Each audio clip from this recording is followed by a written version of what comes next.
WhatsApp everyone, welcome back to the channel. बच्चों, ये lecture number 120 था इस वीडियो सीरीज का। रेशो एनालिसिस हमारा ऑलमोस्ट कंप्लीट हो चुका है। इसमें हम कुछ बेसिक टॉपिक देखेंगे जो कि प्योरली थ्योरी बेस होंगे। ठीक है, अब मैथमेटिकली कैलकुलेशंस आप कर चुके हो, अब कुछ थ्योरी पोर्शन रहेगा। मैं कहानी की तरह आपको समझाऊंगा, इंटरेस्टिंग रहेगा, मज़ा आएगा आपको। जल्दी से आप अपनी नोटबुक पेन निकाल लो, शुरू करते हैं बच्चों।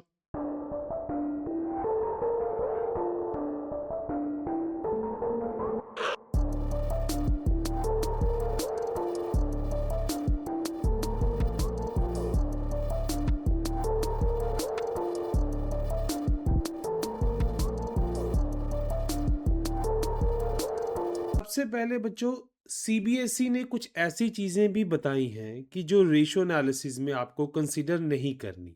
ठीक है, नॉट टू बी इवैल्यूएटेड। ये चीज़ें आपको एग्ज़ाम्स के क्वेश्चंस में नहीं आएंगी। ठीक है, हाउएवर अगर ये कहीं भी आपको बैलेंस शीट में दिखाई भी दें तो आपको इनको इंक्लूड नहीं करना है रेशो कैलकुलेट करते टाइम, ना ही इनको एनालाइज करना है। You have to treat them as non-existent for calculation purposes. आप ये मान के चलो कि जस्ट ये आपको वैल्यूज दी होंगी for example, but ratio analysis के पॉइंट ऑफ व्यू से आप इसको एब्सेंट मान के चलो। ठीक है, अब ये कौन कौन सी आइटम्स रहती हैं? सबसे पहले अपन शुरू करते हैं रीवैल्यूएशन रिजर्व से। मान लो आपको क्वेश्चन में रीवैल्यूएशन रिजर्व दिया है। ठीक है, रेशियो कुछ कैलकुलेट करने के लिए बोल रहे हैं, आपने इसको कंसीडर नहीं करना। शेयर ऑप्शन आउटस्टैंडिंग है, इसको कंसीडर नहीं करना। कुछ अदर रिजर्व दे रखा है, ये कंसीडर नहीं करना। ठीक है, सिर्फ और सिर्फ जनरल रिजर्व हमारे करिकुलम में है, अगर ये दिया होगा तो आपको कंसीडर करना पड़ेगा। ठीक है सॉरी। वैसे ही इक्विटी शेयर कैपिटल के केस में money received against share warrant suppose आपको कहीं पे दिखाई देता है, share application money pending allotment दिखाई देता है, ये इक्विटी सेक्शन के एलिमेंट्स हैं, but for ratio analysis purpose आपको इनको कंसीडर नहीं करना। बच्चों, जब आप रेशियो एनालिसिस आपने अच्छी तरह समझ लिया ना, तब ये एलिमेंट्स आपको खुद ब खुद बोलेंगे कि भाई आपको इनको कंसीडर नहीं करना। आपको अंदर से आवाज आ जाएगी कि भाई इनका कोई रोल नहीं है ratio analysis point of view से। ठीक है, वैसे ही अब कुछ नॉन करंट लाइबिलिटीज भी हैं जो आपको स्किप करनी है। For example, deferred tax liability, यहाँ पे एसेट भी लिखती है नो डाउट लाइबिलिटी सेक्शन में भी, बट हमारा पर्पस ये है कि डेफर्ड टैक्स की कोई भी आइटम इधर एसेट और लाइबिलिटी आपको कंसीडर नहीं करनी पड़ेगी। कुछ ऐसी लाइबिलिटी जो अदर लॉन्ग टर्म लाइबिलिटीज में आती है वो आपको कंसीडर नहीं करनी। ठीक है, डेफर्ड टैक्स स्ट्रिक्टली आपको इग्नोर करना है। ठीक है, अब अगर मूव ऑन करें इनटेंजिबल एसेट पे, जैसे पेटेंट्स, कॉपीराइट्स, फ्रेंचाइजी। ठीक है, ये कुछ इनटेंजिबल एसेट अंडर डेवलपमेंट हो, इनका रेशियो एनालिसिस में कुछ सिग्निफिकेंस नहीं है, आपने इनको इग्नोर करना है। ठीक है, वैसे ही कुछ अदर नॉन करंट एसेट्स भी आ जाते हैं। For example, capital work in progress, ये आपको दिया है। अब ये किसी भी रेशियो एनालिसिस में इसका जिक्र नहीं होगा। क्लियर है बच्चों? अब अगर मूव ऑन करें कैश एंड कैश इक्विवेलेंट्स पे, आप बोलोगे कि सर ये तो कंसिडर करेंगे ना। नहीं बच्चों, इनमें भी कुछ चीजें आ जाती हैं। For example, year mark balance. ठीक है, कुछ अनपेड डिविडेंड अकाउंट्स हैं, कुछ ऐसा कैश एंड कैश इक्विवेलेंट जिसको कि कुछ किसी गवर्नमेंट अथॉरिटी ने बैन लगाया हुआ है जिस पे, फॉर एग्जांपल आपने कुछ सिक्योरिटी दी हुई है as a collateral, margin money held with banks, long term deposits. ठीक है, इनको आपने रेशियो एनालिसिस में कंसीडर नहीं करना। सिर्फ और सिर्फ फ्री कैश जो होगा ना वो यूज करोगे। रिस्ट्रिक्टेड और लॉक्ड बैंक बैलेंस वो एक्सक्लूड कर दिए गए हैं बच्चों। ठीक है, अब कुछ अदर करंट एसेट्स हैं जो कि आप कंसिडर करते हो नो डाउट वो आपको पता भी है, मैं फिर भी एक बार से रिपीट करता हूं। जैसे प्रीपेड एक्सपेंसेस हैं, ये आपको कंसिडर करने हैं। एक्रूड इनकम आएगी, एडवांस टैक्स आएगा बच्चों, ये आपको कंसिडर करने हैं। क्लियर? ये नॉर्मली अदर करंट एसेट्स में आएंगे, but for the ratio analysis आपको कंसिडर करने पड़ेंगे। इसी तरह ये अब एसेट लाइबिलिटी की बात हो गई। अब कुछ एक्सपेंसेस हैं जिनको आपने एक्सक्लूड करना है। For example unamortised expenses, example share issue expenses return of बच्चों, ठीक है। कुछ ऐसे शेयर इशू के टाइम कुछ खर्चे हुए थे जिसको आपने राइट ऑफ करा है, वो आपने कंसीडर नहीं करना रेशियो एनालिसिस में, ठीक है ना।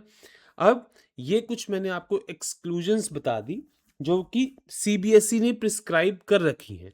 बेसिकली बच्चों सीबीएसई भी कहाँ से देखता है, ये अकाउंटिंग स्टैंडर्ड से ही देखता है। कंपनी एक्ट 2013 में ये मेंशन्ड है, ठीक है। अब मैं आपको एक बार क्विक रिकैप बता देता हूँ कि इक्विटी एंड लाइबिलिटी पोर्शन में क्या इग्नोर करने वाला है। रीवैल्यूएशन और other reserves, share options, share warrants, application money pending, deferred tax, other long term liabilities, ठीक है। ये आपने लाइबिलिटीज वाले पोर्शन में भी इसको कंसिडर नहीं करना।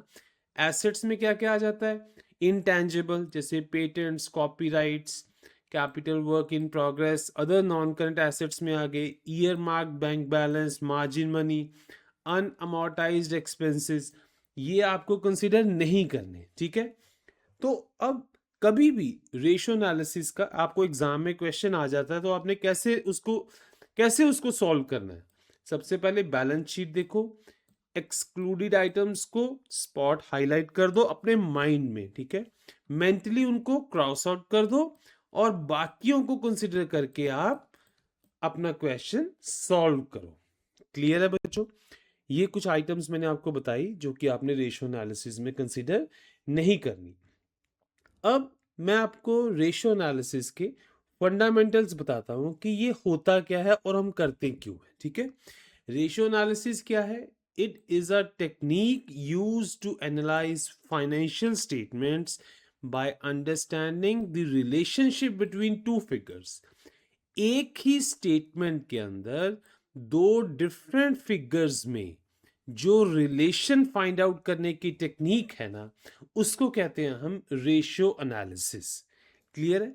It is not just about calculation, it is about understanding the connection between numbers. Clear है बच्चों? जो नॉर्मल रेशियो होता है, फॉर एग्जाम्पल बॉयज 20 हैं, ठीक है, गर्ल्स 10 हैं, रेशियो आ गया 2:1, ये एक बेसिक रेशियो है। अकाउंटिंग रेशियो में फर्क होगा, आपके पास एक स्टेटमेंट होगा, ठीक है, उसके बीच में दो अलग अलग आइटम्स होंगी, ठीक है, दो अलग अलग अकाउंटिंग फिगर्स होंगी, आप उनमें क्या रिलेशन है वो डिराइव करोगे, ठीक है। ये जे बैटी हैं, ये क्या बताते हैं कि जो अकाउंटिंग रेशियो है it shows important relationships in financial statements. Financial statement के अंदर जो डिफरेंट आइटम्स हैं उनके बीच में क्या रिलेशन बन रहा है ना, वो ये आपकी अकाउंटिंग रेशियो बताती है। क्लियर? अब एक नेक्स्ट टॉपिक मैं आपको बताता हूं कि अकाउंटिंग रेशियोज को एक्सप्रेस करने के मेथड्स कौन कौन से हैं, ठीक है। नॉर्मली 4 मेथड्स यूज होते हैं। सबसे पहले प्योर रेशियो।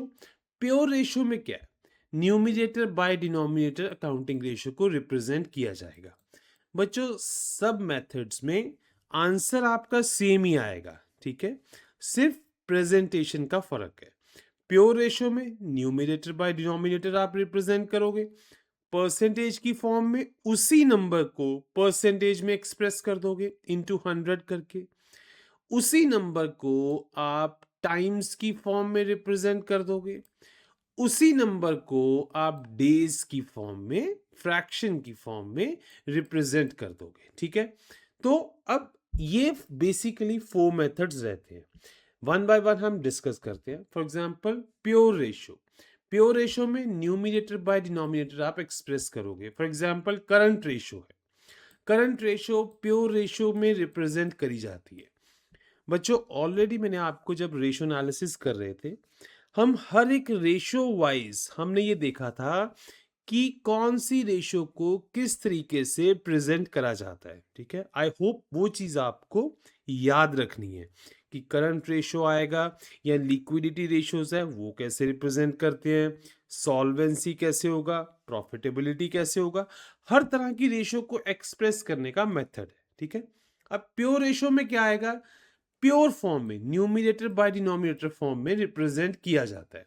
अब ये एग्जांपल के केस में 10 lakh current assets, 5 lakh current liabilities. What does it mean? For every 1 rupee liability, rupees 2 of assets are available.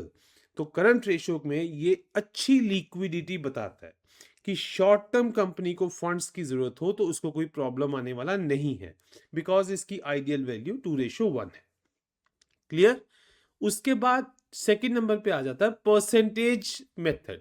Percentage की फॉर्म में हम रेशो रिप्रेजेंट करेंगे। For example net profit ratio, formula क्या है, net profit divided by revenue from sales from operations into 100, 20% आ गया, ठीक है। नेट प्रॉफिट था 50 लाख, 2,50,000 रेवेन्यू फ्रॉम ऑपरेशंस, तो 20% आ गया। इसका मतलब क्या बच्चों, से हर 100 रुपए की सेल के ऊपर कंपनी का जो नेट प्रॉफिट है ना वो 20 रुपीज रहता है बच्चों, सिंपल। अब ये जब परसेंटेज की देखो अपनी सिग्निफिकेंस है ना। नेक्स्ट मेथड आ जाता है टाइम्स की मेथड, जिसको टर्नओवर भी बोलते हैं, ठीक है। ये बताता है कि कितना रेपिटेशन है। For example turnover ratio credit के केस में देखें, ठीक है। क्रेडिट परचेज जो उधार माल खरीदा divided by average trade payables, 1 lakh के क्रेडिट परचेज था, average opening plus closing by 25,000, तो आया 4 टाइम्स। इसका मतलब है अब ये टाइम्स की फॉर्म में है, इट मींस कंपनी साल में 4 बार अपने सप्लायर्स को पेमेंट करता है। ये है टाइम्स में बेनिफिट, आपको ये पता चलता है कि कितनी बार पेमेंट हो रहा है। अब ये बच्चों हर एक रेशो में अलग अलग रिप्रेजेंटेशन के मेथड्स हैं, आपको ये तो याद रखना ही पड़ेगा, ठीक है। नेक्स्ट फोर्थ मेथड आ जाता है फ्रैक्शन और नंबर ऑफ डेज वाला मेथड, ठीक है, टाइम पीरियड वाला method. For example as a fraction fixed assets divided by share capital, for example 3/4 days में जब आप रिप्रेजेंट करोगे, ठीक है, 0.75 आ गया यहाँ पे, डेज की फॉर्म में रिप्रेजेंट करोगे, सपोज एवरेज कलेक्शन पीरियड है 73 डेज, तो इसका मतलब है कंपनी को 73 डेज लगते हैं कलेक्ट करने में अपना पैसा फ्रॉम इट्स डेटर्स। क्लियर है। तो ये 4 मेथड्स आपने कर लिए, प्योर रेशियो की फॉर्म में, परसेंटेज की फॉर्म में, टाइम्स की फॉर्म में, डेज ऑब्लिक फ्रैक्शन की फॉर्म में, ठीक है। बहुत ही इजी है, ठीक है। अब हम नेक्स्ट मूव ऑन करते हैं कि रेशियो एनालिसिस में रियलिटी में आप करते क्या क्या हो, डिफरेंट डिफरेंट फिलोसफर्स के पॉइंट ऑफ व्यू क्या क्या है, ठीक है।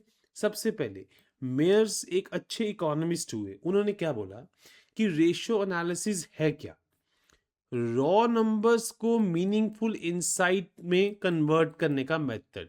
It is the study of relationships between various financial figures. Clear. आप कैलकुलेशन करते हो सबसे पहले, फिर आप इंटरप्रिटेशन करते हो, उनमें रिलेशनशिप फाइंड आउट करते हो, देन उसके बेस पे आप एक एनालिसिस करते हो जिसमें डिटरमाइन करते हो performance and position. Basically, ratio analysis, it is not just about the numbers, it is about understanding the story behind them. इसके normally 5 objectives रहते हैं बच्चों। सिंप्लीफाई इंफॉर्मेशन, कॉम्प्लेक्स फिगर्स को सिंप्लीफाई करना, सॉल्वेंसी चेक करना short term and long term, measure efficiency कि resources का use कैसा हो रहा है, प्रॉफिटेबिलिटी एनालाइज करना, कंपैरिजन करना बच्चों कि आप सेम इंडस्ट्री के साथ, डिफरेंट फर्म्स के साथ। क्लियर है। अब आगे देखो, आप लिक्विडिटी एंड सॉल्वेंसी की बात करें बच्चों, सबसे पहले ये शॉर्ट टर्म में भी देखी जाती है, लॉन्ग टर्म में भी।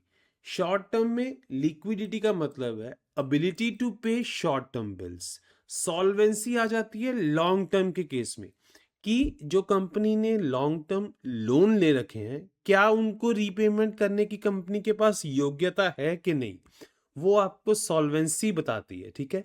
देन ऑपरेटिंग एफिशिएंसी आ जाता है बच्चों, कि इसका मतलब है कि जो कंपनी के पास रिसोर्सेज हैं, क्या उनका इफेक्टिव यूज हो रहा है कि नहीं। फॉर एग्जाम्पल कौन सी रेशो बताती है ये, वर्किंग कैपिटल टर्नओवर रेशो, कि जितने भी रिसोर्सेज अवेलेबल हैं क्या उनका सही से यूज हो पा रहा है कि नहीं। फिर हम करते हैं प्रॉफिटेबिलिटी एनालिसिस, कि भाई कंपनी काम तो बहुत कर रही है, सुबह शाम बिजी है, बट क्या प्रॉफिटेबल भी है कि नहीं। तो हमारा उसमें गोल क्या रहता है, to assess earning capacity. It measures the quantum of profit, कि भाई साल के एंड में काम तो बहुत कर लिया, प्रॉफिट कितना हुआ, वो हम रेशियो एनालिसिस के थ्रू देखते हैं। देन हम कंपैरिजन भी करते हैं, इंटर फर्म, डिफरेंट कंपनीज के बीच में भी, और इंट्रा फर्म, कि comparing same company against different years. वही कंपनी रहेगी, डिफरेंट डिफरेंट ईयर्स में उसकी क्या परफॉर्मेंस रही, हम वो भी चेक करते हैं बच्चों। क्लियर है। आगे मैं आपको बताता हूं कि जो स्टेक होल्डर्स है ना, उनके लिए भी रेशियो एनालिसिस बहुत ज़्यादा मैटर करता है। फॉर एग्जाम्पल जो बैंकर्स हैं, इन्वेस्टर्स हैं, क्रेडिटर्स हैं, वो सिंप्लीफाइड एनालिसिस के थ्रू एक इन्फॉर्म्ड डिसीजन ले पाते हैं। ठीक है, बड़े से कॉम्प्लेक्स डेटा को सिंप्लीफाइड फॉर्म में उनको लिखना पड़ता है। It they converts massive accounting data into short meaningful snippets, बहुत छोटे छोटे फॉर्म में। ठीक है, और इसी एनालिसिस की बदौलत वो फोरकास्टिंग भी करते हैं कि जो पास्ट में प्रॉफिट्स के, सेल्स के ट्रेंड थे, उन्हीं के बेसिस पे फ्यूचर प्लान किया जाता है। क्लियर। तो कहने का मतलब डिफरेंट डिफरेंट होल्डर्स की रिक्वायरमेंट्स डिफरेंट है। इनफैक्ट मैनेजमेंट को भी एक ऑपरेशनल क्लैरिटी मिलता है इस एनालिसिस की वजह से। वो जो भी वीक एरियाज है ना, वो उसको क्लियरली आइडेंटिफाई कर पाते हैं। ठीक है, क्योंकि बहुत बार ओवरऑल परफॉर्मेंस अच्छी लगती है, बट जब डिटेल में पर्टिकुलर एस्पेक्ट्स देखे जाते हैं तब दिक्कत सामने आती है। Okay, then also measure efficiency. Activity ratios जो है, they reveal if resources are being used properly. Yes, जितने भी आपके पास एसेट्स हैं, जो एक्टिविटी रेशियो आपको ये बताएगी कि उनका प्रॉपर यूज हो रहा है कि नहीं। मान हो सकता है प्रॉफिटेबल हो, बट जब आप एक्टिविटी रेशियोज चेक करोगे, मे बी आपको उसमें कोई दिक्कत नजर आए, तो आप उसको रेक्टिफाई कर सकते हो। Okay, then easy comparison, it facilitates seamless year versus year and company versus company benchmarking. Yes, year on year basis intra firm comparison अगर करना है वो बहुत इजी हो जाता है, कंपनी टू कंपनी कंपैरिजन करना है वो बहुत इजी हो जाता है ना। ये तो थे बच्चों रेशियो एनालिसिस के बेनिफिट्स। अब रेशियो एनालिसिस के कुछ ड्रॉबैक्स भी हैं, जैसे फॉल्स रिजल्ट्स। बच्चों, अगर फाइनेंशियल स्टेटमेंट्स ही इनकरेक्ट हुआ, सारे का सारा ढांचा गलत। ओके, इसमें अब जितनी भी फाइनेंशियल स्टेटमेंट्स हैं उनमें प्राइस लेवल चेंजेस को इग्नोर करा जाता है ना। तो इसका मतलब आपकी जो रेशियोज हैं वो सही नहीं बता रही। मान लो आपके पास कोई एसेट है, मार्केट वैल्यू उसकी 10 करोड़ है, हो सकता है बुक में आपका 1 करोड़ ही स्टैंड कर रहा हो, बिकॉज बुक में क्या आएगा, परचेज वैल्यू, डेप्रिशिएशन हर साल लगती रहेगी, बट है ना, यही चलेगी। बट कई बार मार्केट वैल्यू बहुत ज़्यादा हो जाती है, तो वो फाइनेंशियल स्टेटमेंट में इग्नोर होता है वो फैक्टर, तो वो रेशियोज भी सही नहीं बता पाता है ना। उसके बाद कंपैरेबिलिटी इश्यूज। बच्चों, different accounting policies make comparison impossible. Yes, अब देखो अकाउंटिंग पॉलिसीज में डिफरेंसेस आ जाते हैं। सपोज इन्वेंट्री कैलकुलेशन करना है, कोई कंपनी कोई कर रही है, कोई कोई मेथड ले रही है, depreciation company to company vary करता है, तो कंपैरिजन जो है वो सही हो नहीं पाता है ना। Then lack of standards, there is no single fixed ideal ratio for every business. Yes, ये भी है बच्चों। अब किसी भी बिजनेस पॉइंट ऑफ व्यू से कहीं पे फिक्सेशन नहीं करा कि भाई यहाँ इस लेवल के बिजनेस का यही रेशियो रहेगा, सो दैट कंपैरिजन इजी हो पाए, है ना, वो ऐसा कुछ भी नहीं हुआ। तो इसी वजह से लैक ऑफ स्टैंडर्ड्स है, ये भी एक ड्रॉबैक ही है ना। देन और क्या आ जाते हैं, क्वालिटेटिव फैक्टर्स इग्नोर करे जाते हैं बच्चों, कि एम्प्लॉय का मोराल कैसा है, मैनेजमेंट की क्वालिटी क्या है, ब्रांड वैल्यू क्या है, ये कहीं नजर नहीं आएगी। सपोज कंपनी में बहुत ज्यादा डिस्प्यूट चल रहा है, आपकी रेशोज में तो वो नहीं दिखेगा ना, तो ये क्वालिटेटिव फैक्टर इग्नोर हुआ।